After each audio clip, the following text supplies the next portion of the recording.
speak at a BYU devotional, the first thought that popped into my mind was, are you crazy? Do you not realize I barely speak the English language, let alone speak in front of so many people? My wife, who was with me at the time, responded immediately without hesitation, that's desperation, not inspiration. I text back President with, I think you have the wrong Craig Manning. President Richardson then replied with, oops, sorry, I do have the wrong person. President did clarify that he had the right person. As intimidating as it is to speak in front of you, the preparation experience has been great. I found that every time I put on the radio, every activity, every thought I have double-checked myself to make sure I'm in alignment with the Holy Ghost so as to have the Spirit with me. I do pray that the Spirit is with me today as I deliver my thoughts. I'd like to talk to you today about a couple of life-changing lessons the Lord has taught me. I was born and raised in Canberra, Australia. My mother was and still is a Catholic, and my father was a member of the Church of England before passing of cancer 20 years ago. We attended church on Sundays, and I attended Sunday school, completing my first Holy Communion. As I got older, I started playing rugby. Games were on Sundays, and it wasn't long before we stopped attending church. I remember coming home from a rugby game one Sunday when my mother said to me, "You're really good at sports, so you won't be very good at school." The statement confused me, although I didn't have the maturity and clarity of thought at the time to articulate my emotions. I can look back now and see why the statement bothered me. Was there some phenomenon that controlled my destiny? I couldn't help being good at sports, it just seemed to happen. Every time I participated in an athletic contest, I was reminded that I was a good athlete. So did that mean I had no chance of ever being a good student? Did I have any say in any of this?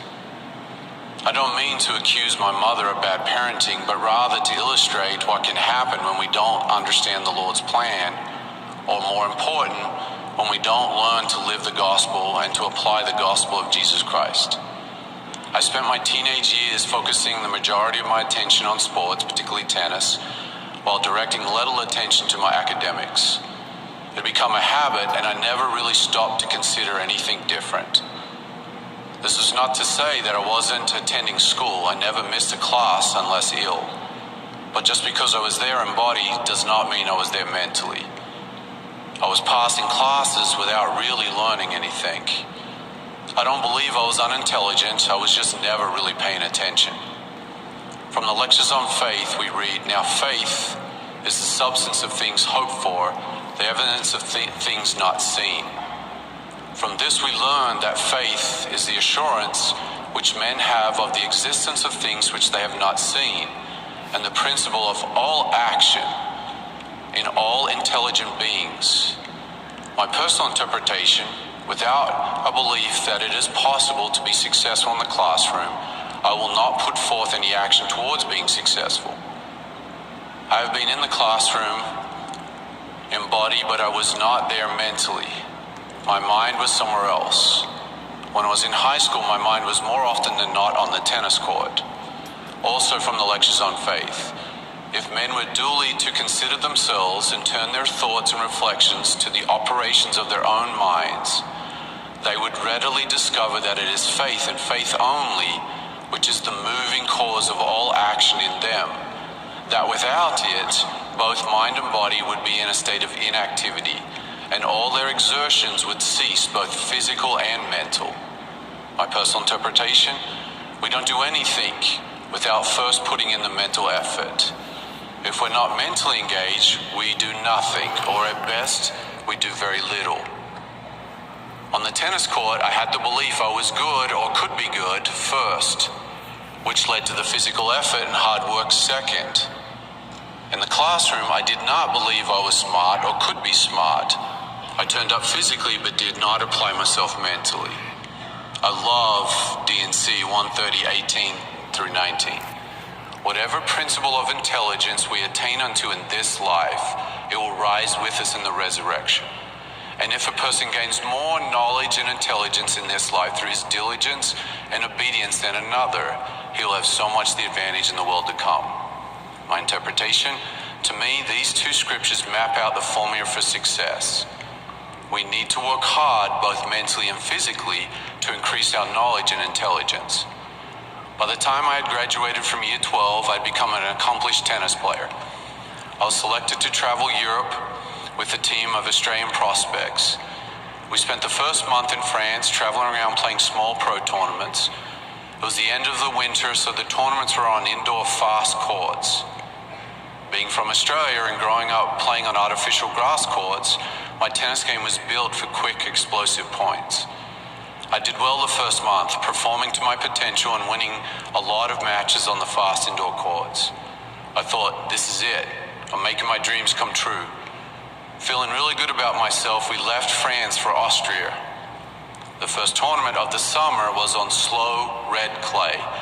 If you don't understand the mechanics of the greatest game ever invented, and also I might add the toughest mental sport to master, going from fast indoor courts to slow red clay requires a dramatic shift in skill sets.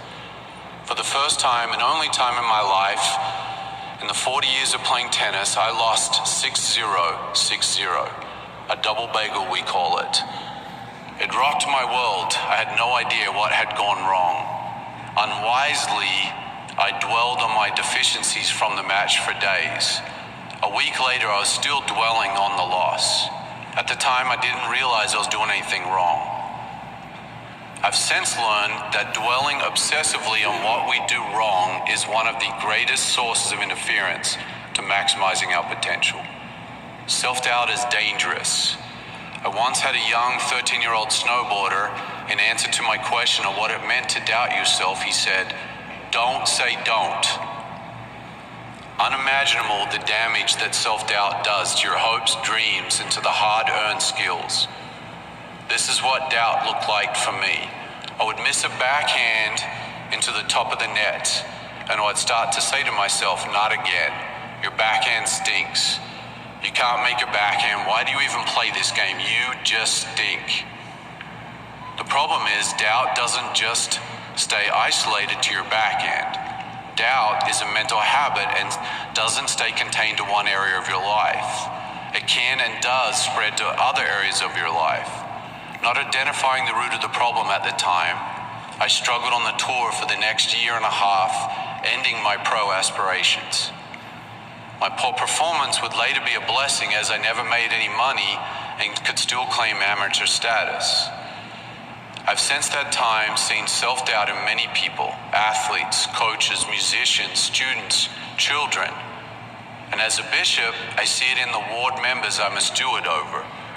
Once it takes hold of an individual, action is halted. I believe doubt to be one, if not the greatest of the adversary's tools. It is the antithesis of faith. As President Monson said in his October general address, fear and faith cannot coexist. For me, when the opportunity arose to come and play tennis at BYU, I thought it was an opportunity to reset. However, I quickly learned that practice does not make perfect. Once a bad habit is created, it is not going away anytime soon. Not without, and that was the problem.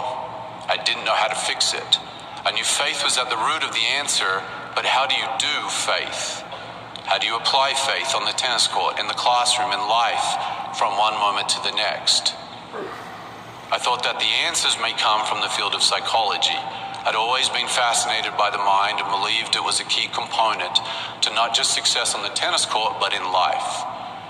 I switched from accounting into psychology and began a journey that has led me to many, many personal discoveries. None bigger than no matter how well the scientific method is applied to human behavior, if I cannot find the parallelism within the gospel of Jesus Christ, I'm very cautious about its usage. If a connection can be clearly made between a natural law and the gospel, I found it always helps people be better. One such law is the law of occupied space. This law states that an object can only occupy one place at a time. As it applies to the mind, and both faith and fear, self-belief and self-doubt are simply positive, and negative thoughts cannot occupy the mind at the same time. D&C 130-2021 states, "There is a law irrevocably decreed in heaven before the foundations of this world, upon which all blessings are predicated. When we attain any blessing from God, it is by obedience to that law upon which it is predicated. My interpretation, any law that is discovered by man or woman was originally created by the Lord, and if we would like to obtain any blessing, like winning a tennis match or building a loving relationship with a spouse, requires obedience to that law.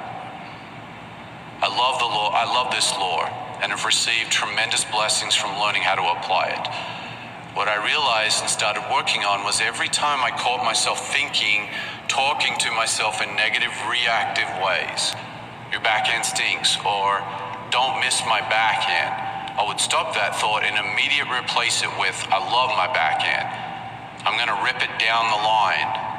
Instead of saying to myself, school is tough, BYU is too hard for me, I started telling myself, I got this. I can get good grades. Here's one of my favorites. I will remember this. At some point I realized I was always saying to myself, don't forget this, or you better not forget this for the exam. It took some time, but everything started to change. I was playing amazing tennis, at least for me. I was studying half the time and getting better grades, a lot better. More important, there was no more fear. It was a constant work of progress, a constant battle to apply the Lord's lessons. This is potentially the greatest lesson the Lord has taught me. Faith begins with how you talk to yourself. From the Lectures on Faith, we read, "It is by words that every being works when he works by faith. God said, 'Let there be light,' and there was light. Joshua spake, and the great lights which God had created stood still. Elijah commanded, and the heavens were stayed for the space of 3 years and 6 months, so that it did not rain. All this was done by faith. Faith then works by words, and with words its mightiest works have been and will be performed." As I continued my education, my passion for wanting to understand the application of true principles, the application of facts continued to grow.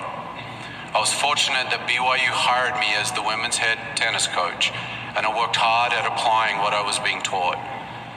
As the time arrived to do my dissertation, I wanted to study how attentional control or focus impacted human performance. While working on my dissertation, I would awake early in the morning and pray for guidance from the Lord. It is a draining experience, full-time job, 4 kids, and writing a dissertation, something that did not come easy for me.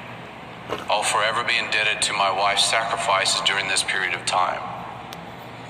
Out of this experience, the Lord taught me how to take principles, facts or ideas, and break them down to actionable knowledge.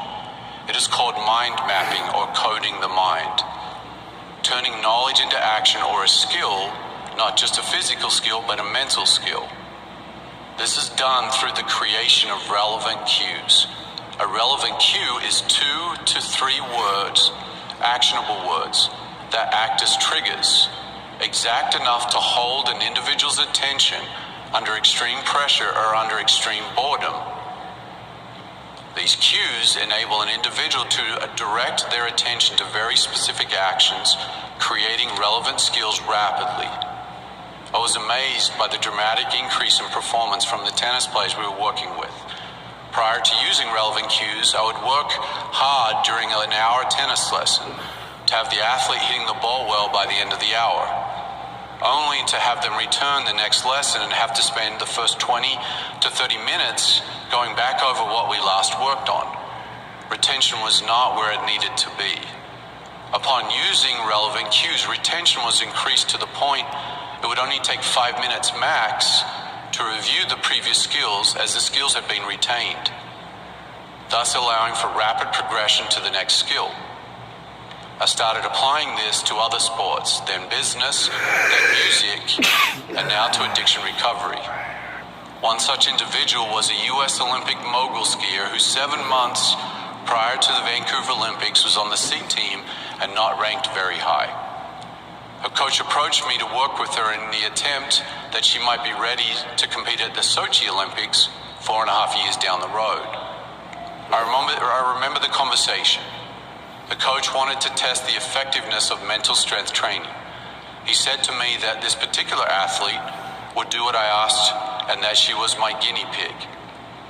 The athlete worked hard on training her thoughts to be positive, proactive, and to use relevant cues to purify her thought patterns.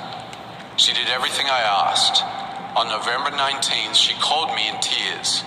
She had just made the last discretionary position on the World Cup Tour. This decision was a subjective coach's decision to bring someone onto the World Cup team with minimal professional experience. As the season progressed through the early winter months, the athlete continued to develop her skills rapidly, to the point by the time Deer Valley, the US World Cup came around at the end of January, this athlete was sitting in 10th place on the tour. She had achieved several 4th place finishes to get to 10th in the world, but had never finished on the podium. One of the skills I like the athletes I work with to have is a power statement. A power statement is a tool to use when the doubt comes at critical moments. As a power statement floods the mind with positive, strong thoughts and squeezes any negative thoughts and emotions out instantly. After the pre-qualifier, the athlete was in 4th place. She attended to all of the media obligations, family commitments, etc., then came over to me to talk to me. This is the conversation that transpired. Athlete: I don't think today is my day. Me: really? Athlete: there's a ton of media here, a lot of friends and family. I don't think today's my day. Me: yeah, you just stink, don't you? Athlete: what? Me: is that the right mindset? Athlete: oh, right, I need to remember my power statement. The athlete told me after the event that she had got on the chairlift ride up for her finals run, and the doubt got in again. It's okay. No one expected you to do this well. My family will still love me. She caught herself and said, no, today is my day. I'm making it happen today. She told me she was good mentally while she was being processed and was standing in the line with only 2 athletes from her turn when the doubt came in again. It's okay. No one expects you to. This time she was mad. Gets out of her skis and walks out of the starter's box and yells up into the mountain, today is my day. I'm making it happen today. You could see her determination as she came back into the starter's gate, put on her skis and grabbed her poles, and she put them down with purpose. She ends up skiing faster than she'd ever skied before, was further on the front of her boots, got bigger air, and ended up finishing in 1st place. 2 days later, she backed up her performance with a 2nd place. This athlete, who 6 months earlier was called a guinea pig, went to Vancouver Olympics as the number 2 mogul skier in the world and our top US mogul skier, all while applying the principles of the gospel of Jesus Christ. I love studying the mysteries, the Lord's mysteries, and I love the Book of Mormon. I make these comments in the name of Jesus Christ. Amen.